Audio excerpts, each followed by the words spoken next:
माँ Saraswati 100 by channel में आपका स्वागत है और अभिनंदन है। तो हमारी रीजनिंग की क्लास 3 क्लास हो चुकी हैं हमारे माँ सरस्वती 100 बाई चैनल पर। एकदम धमाके ट्रिक सेट क्लास आ चुकी हैं यूट्यूब पर। और मैंने जब पहले ही अनाउंसमेंट किया था वीडियो का यूट्यूब पर, तो मैंने बताया था कि मैं 2 सब्जेक्ट पढ़ाने वाला हूँ, एक हिंदी और एक रीजनिंग। तो 2 क्लास हिंदी की भी हो चुकी हैं, शब्द भेद वाली यूट्यूब चैनल पर आ चुकी हैं। और आज शुरू से मैं हिंदी की क्लास, आज मेरी एक हिंदी क्लास और मैं आज से Hindi class per day continue चलेगी, ठीक है। रीजनिंग की भी 2 क्लास लिया करूँगा, पर डे क्लास चलेगी। अब हिंदी में पढ़ाने वाले हैं हम आपको शुरू से संज्ञा पढ़ाने वाला हूँ, अच्छी तरीक़ा से समझाऊंगा और मेरे नॉलेज में भी है एक चैप्टर, बढ़िया तरीक़ा से पढ़ाऊंगा, एकदम सटीक लेवल का। क्योंकि संज्ञा से कोई क्वेश्चन बनता है एग्ज़ाम में तो आपसे वो निकल के नहीं जाएगा, इतनी डीपली पढ़ा के चलूँगा, ठीक है। तो अपनी पढ़ाई के ऊपर फोकस करते हुए स्टार्टिंग करते हैं। संज्ञा पे से स्टार्ट करेंगे हम कि संज्ञा किसे कहते हैं। संज्ञा है क्या चीज? संज्ञा, तो संज्ञा किसे कहते हैं, पहले मैं आपको समझाऊंगा, उसके बाद आपको लिखाऊंगा और एक एक पॉइंट लिखाऊंगा बढ़िया तरीक़ा से। ये नहीं कि कुछ और बोला कुछ और लिखा है, नहीं, एक एक पॉइंट अच्छी तरीक़ा से नोट कॉपी पर, नोटबुक पर अच्छी तरीक़ा से एक फेयर बना लो हिंदी की, उसी के आधार पर एक फेयर बना लो और अच्छे अच्छे क्वेश्चन और जो कंसेप्ट मैं पढ़ा रहा हूँ उसको लिखें और रिवाइज करें, जब ये आपकी हिंदी कंप्लीट हो पाएगी, ठीक है। तो चलते हैं कि संज्ञा किसे कहते हैं, संज्ञा है क्या चीज। आप लोग थोड़े बहुत तो पढ़े होंगे हिंदी भी, जो नहीं पढ़े, जो इंग्लिश मीडियम वाले भी हैं, जो इन्होंने हिंदी नहीं पढ़ी है लेकिन इंग्लिश में भी नाउन प्रोनाउन जो आते हैं वो एक अलग बात है, पर है हिंदी वो इंग्लिश में, वो हिंदी में, लेकिन ये चीज़ दोनों प्रोसेस ये है कि वो इंग्लिश है, ये हिंदी है। संज्ञा वही चीज़ है, वही चीज़, लेकिन वो इंग्लिश वो हिंदी, ठीक है। तो हिंदी संज्ञा किसे कहते हैं? संज्ञा उसे कहते हैं किसी वस्तु या किसी स्थान या किसी भाव का बोध कराती है। संज्ञा उसे कहते हैं किसी व्यक्ति या किसी स्थान का या किसी भाव का बोध कराती है, उसे हम संज्ञा कहते हैं, ठीक है। अब लिखेंगे थोड़ी सी हेडिंग कि संज्ञा किसे कहते हैं, ठीक है। संज्ञा तो किसी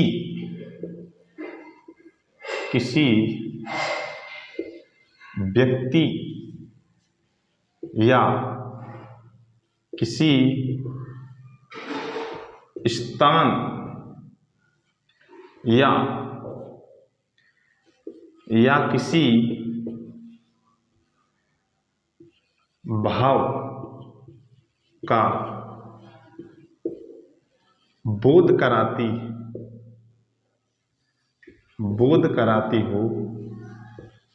भाव का बोध कराती हो उसे हम संज्ञा कहते हैं। किसी व्यक्ति या किसी स्थान या किसी भाव का बोध कराती हो उसे हम संज्ञा कहते हैं, ठीक है। क्या कहते हैं? उसे हम संज्ञा कहते हैं। अब संज्ञा के कुछ कार्य भी हैं। क्या कार्य हैं? कि संज्ञा के कुछ कार्य भी हैं, संज्ञा के कुछ कार्य भी हैं। तो बोलेंगे कि संज्ञा के कुछ कार्य भी हैं। संज्ञा के क्या क्या कार्य होते हैं, अब मैं आपको अच्छी तरीके से समझाऊंगा कि संज्ञा के कार्य भी होते हैं। जैसे कार्य क्या क्या है, जैसे नदियों, देशों, विदेशों, पहाड़ों, पुस्तकों, महीनों,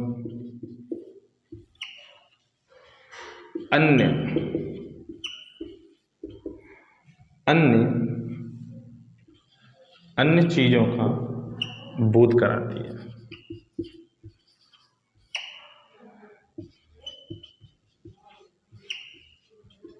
उसे हम संज्ञा कहते हैं, या संज्ञा के कार्य मान लो। ये संज्ञा के कारण नदियों, देशों, विदेशों, पहाड़ों, पुस्तकों, महीनों, अन्य चीजों का, और भी अन्य चीज नाम है, उनका बोध कराती है, उसे हम संज्ञा के कार्य। ठीक है, ये संज्ञा के कार्य है कि संज्ञा के मुख्य कार्य क्या है। और अन्य कई कार्य ऐसे हैं, ग्रह, नक्षत्रों और भी हैं, और महीनों जैसे राज्यों। तो ये संज्ञा के कार्य है। क्या है, ये संज्ञा के कार्य भी हैं। अब इसके बाद है संज्ञा के भेद। संज्ञा के भेद जो हैं वो अनेक आधारों पर किए गए हैं। संज्ञा के जो भेद हैं वो अनेकों आधारों पर किए गए हैं। संज्ञा के भेद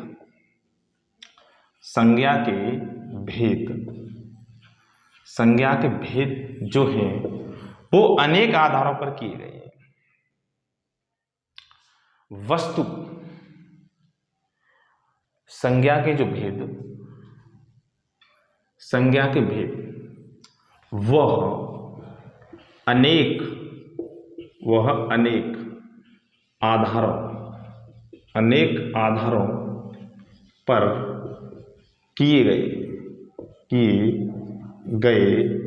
अनेक आधारों पर किए गए हैं।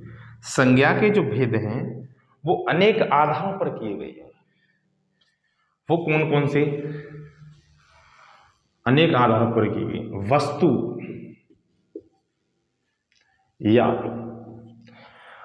या जीवतंता, वस्तु या जीवतंता,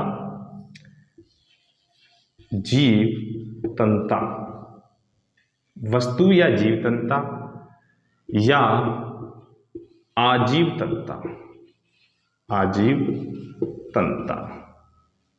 वस्तु या आजीवतंता, वस्तु या आजीवतंता के आधारों पर, किस पर? आधारों पर। ठीक है, वस्तु या आजीवतंता के आधारों पर किए गए हैं। वो कौन कौन से? आजीवतंता के आधारों पर किए गए। ठीक है, किए गए।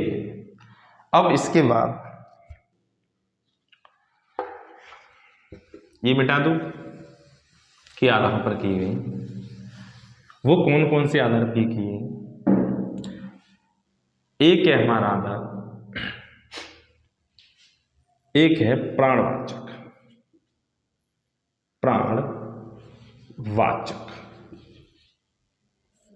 ठीक है, प्राणवाचक। एक है अप्राणवाचक।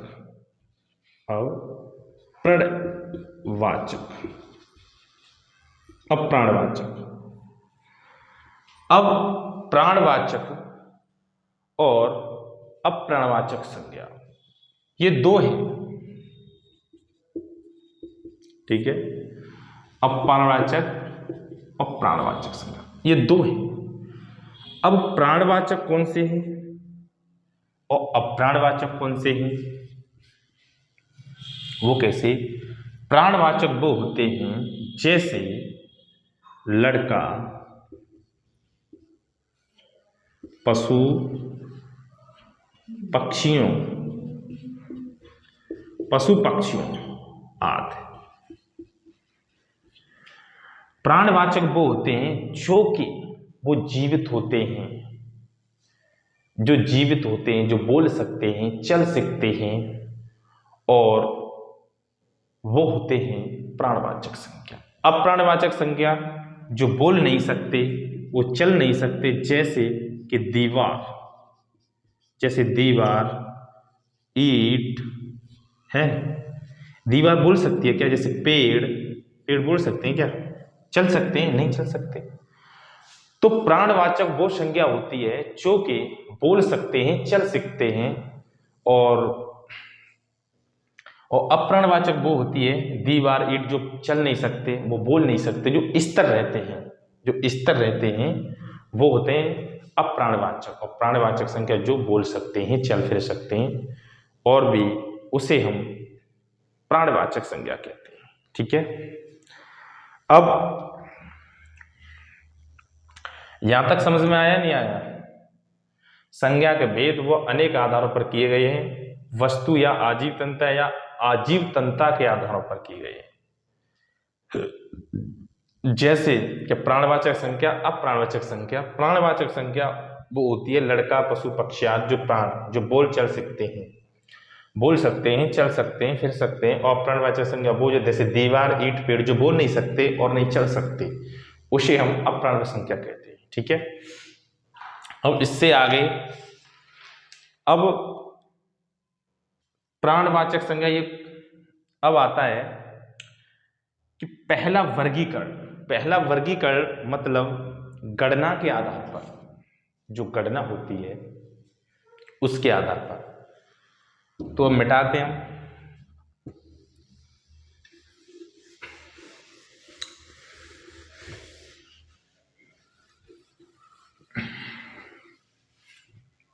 अब देखो, अब आया पहला वर्गीकरण। ठीक है, पहला वर्गीकरण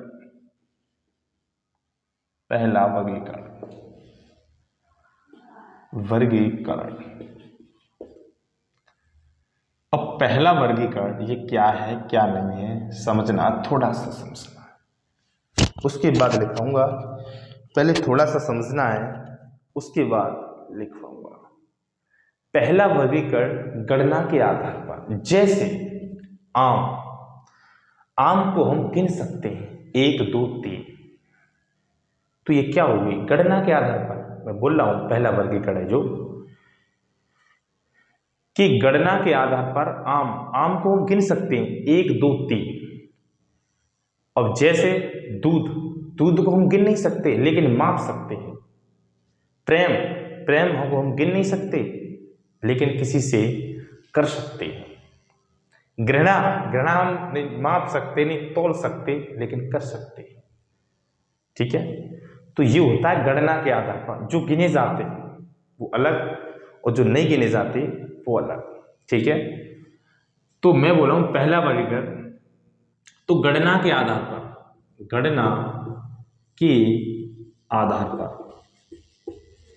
ये गणना के आधार पर है। गणना के आधार पर जैसे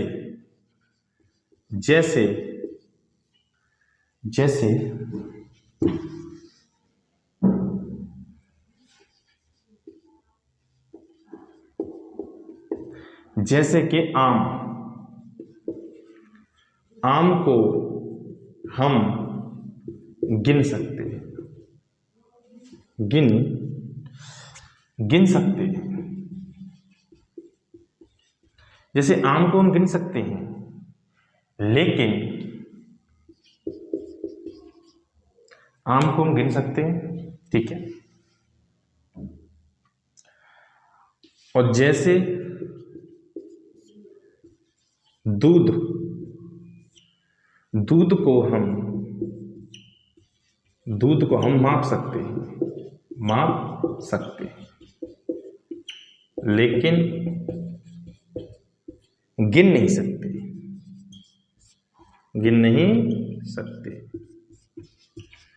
दूध को हम माप सकते हैं, दूध को हम माप सकते हैं लेकिन गिन नहीं सकते।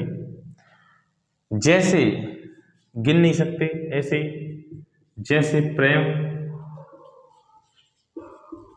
घृणा, प्रेम, घृणा और अन्य कई ऐसी चीजें हैं। पानी, पानी को हम गिन सकते हैं, जैसे दूध, जैसे पानी।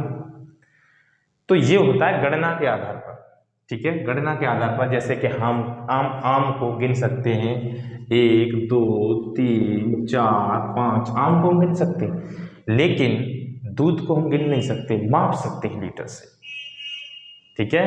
क्या कर सकते हैं, माप सकते हैं, लेकिन हम गिन नहीं सकते। अब जिनको हम गिन सकते हैं वो एक वचन और बहुवचन दोनों में आते हैं, ठीक है। जिनको हम गिन सकते हैं वो एक वचन और बहुवचन में दोनों आते हैं, ठीक है। इस तरह बता दो।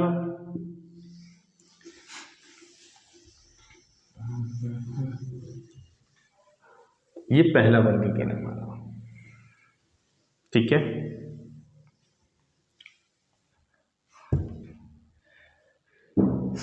अब इस तरह संज्ञा के भेद हुए थे, और वो भेद किस तरह हुआ थे, संज्ञा के भेद इस तरह संज्ञा के भेद हुए थे। संज्ञा के भेद वो कैसे हुए थे, ठीक है। जैसे दो भेद हुए थे, क्या, एक होता है गणनीय, गणनीय,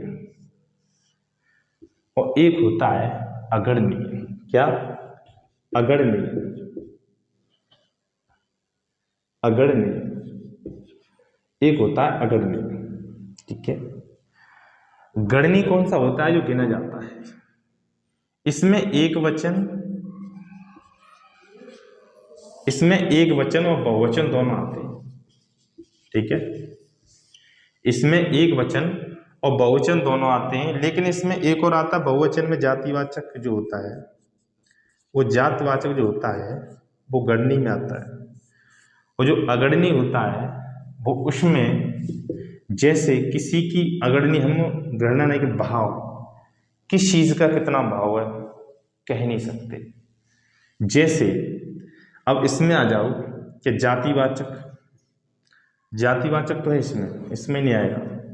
भाववाचक, भाववाचक, एक भाववाचक आ गया। दूसरा समूहवाचक, समूहवाचक। एक आता है द्रव्यवाचक, कौन सा, द्रव्यवाचक, इसी में आता है द्रव्यवाचक। एक समूहवाचक, एक द्रव्यवाचक, एक जातवाचक, और एक और है, एक कौन सा आता है, भाववाचक और समूहवाचक और द्रव्यवाचक, एक जातवाचक है। पांचवा और है, एक जाति, भाववाचक और द्रव्यवाचक। एक और है, शायद दिमाग में नहीं आ रहा, वो है व्यक्तिवाचक, वो है व्यक्तिवाचक, वो व्यक्तिवाचक है। थोड़ा कंफ्यूज सा हो जाता हूँ।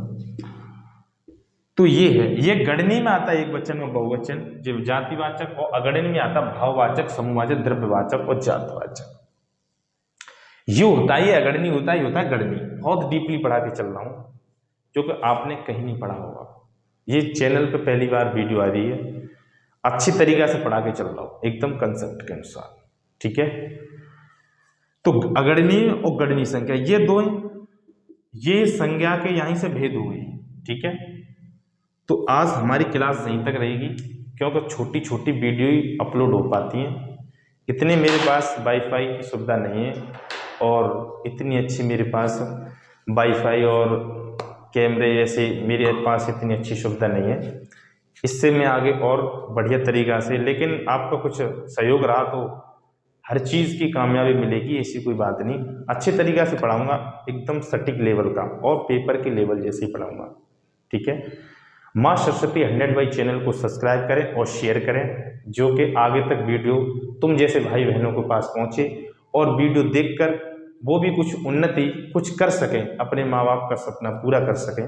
जैसे कि लगा दो आग पानी में जवानी उसे कहते हैं, और जो छीन ले सिलेक्शन कहानी उसे कहते हैं। और यूपी की दिल्ली पुलिस की भर्ती आने में थोड़ा टाइम है, कुछ टाइम इतना नहीं है लेकिन आने वाली है जल्दी से जल्दी तैयारी में जुट जाओ। नोटिफिकेशन आ चुका है उसका, दिल्ली पुलिस का, और अच्छी तरीक़ा से मजबूत एकदम हिकड़ के साथ तैयारी करके चलें। ठीक है, जय हिंद, जय भारत।